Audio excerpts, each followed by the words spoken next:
Thank you.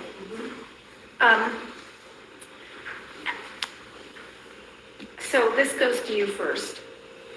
How would you define success for the Big Walnut schools over the next 5 years? I think that success looks like meeting every student where they're at. So Molly and I were talking last night, and one of the things that we were talking about, I know this is a trigger topic, but we were talking about diversity, equity, and inclusion. And I was talking about how I think that a lot of times this term, once it was turned into just an acronym, it lost a lot of meaning for people. But the middle word, I think, is what's really important, equity. And I think that's the one that really gets misunderstood the most. Equity does not mean equal. It doesn't mean equal outcomes. It means fair and just.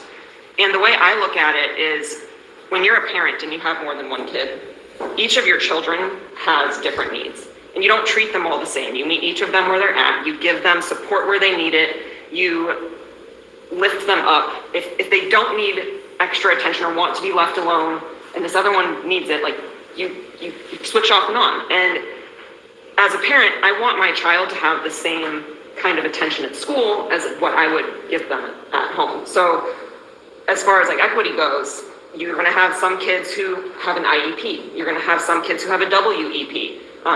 You're going to have some kids that don't have either of those. And meeting each child where they're at allows for equitable outcomes. That doesn't mean that every single kid is going to be valedictorian, but it does mean that if we treat every child as though they are the most important child in the room, that they will be able to meet their maximum potential. And whatever that is, we help them get there in whatever way we can.